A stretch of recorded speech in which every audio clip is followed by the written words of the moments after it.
Thank you so much, Joey, for that kind introduction. And I'm so honored to be included in this incredible group of speakers. And I want to say hello to the live streamers before we get started. So as Joey said, I'm going to talk to you a little bit about environmental enrichment and some of the things we've been learning about environmental enrichment at Disney's Animal Kingdom. So first I want to kind of ground us in the mission of modern zoos, and I would include aquariums in this group as well. But you know, zoos and aquariums have kind of evolved their mission over the past many years into one that includes animal care excellence, conservation, education, and science. So zoos are really trying to do a lot, but it's all focused on that first item, animal care excellence, and it involves these days the use of a lot of specialized expertise, so nutritionists, pathologists, endocrinologists, aquatic medicine, life support staff, lots of expertise goes into this very high quality animal care. And one of those areas involves the behavioral aspects of animal care, and that's what we in the industry call behavioral husbandry. So when we say that, we're just talking about those behavioral aspects of care.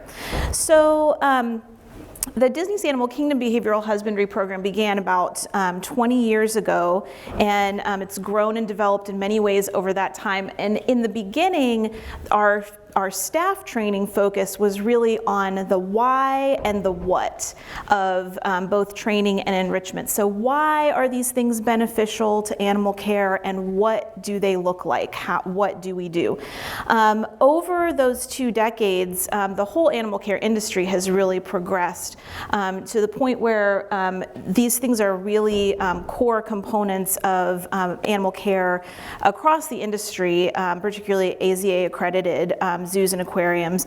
And at this point, when new staff come into our program, we find that we don't have to spend a lot of time talking about why and convincing them why do we need to train, why do we need to give enrichment, and even to talk about what it looks like. Now the focus is really on how best to do these things. How do we improve these things? How do we take the next step? So we know we're all doing these things now. Now what's the next step? What do we do now? So you all have not necessarily spent 20 years in the zoo and aquarium industry, so I'm going to talk to you a little bit about the why and the what of environmental enrichment to bring you up to that level with our staff. So over the past several decades, as I said, zoos have been developing environmental enrichment programs, and these are based on the idea that enriched environments providing lots of behavioral choices are healthier for animals. And there, of course, is a rich literature that supports that idea. Lots of good evidence from laboratory studies, and it talks about providing opportunities for species-typical behavior, novel sensory stimulation, and increased availability of behavioral choices. Now, this could look like lots of different things, right? Enrichment could be just features of an animal's environment. It might not be something that we add to the environment. It could just be that their environment is designed to be very rich and provide lots of opportunities for them. Or it could be things like different substrates, water features, and it could be things also that are added to that environment. So a lot of us, when we think about going to a zoo and seeing enrichment, we think about things like boomer balls and puzzle boxes and things like that. Those are certainly examples of enrichment as well. So here's an example that we might not think about. Scorpions are avid hunters, but they can't be fed every day or they will become obese. There's nothing worse than an obese scorpion.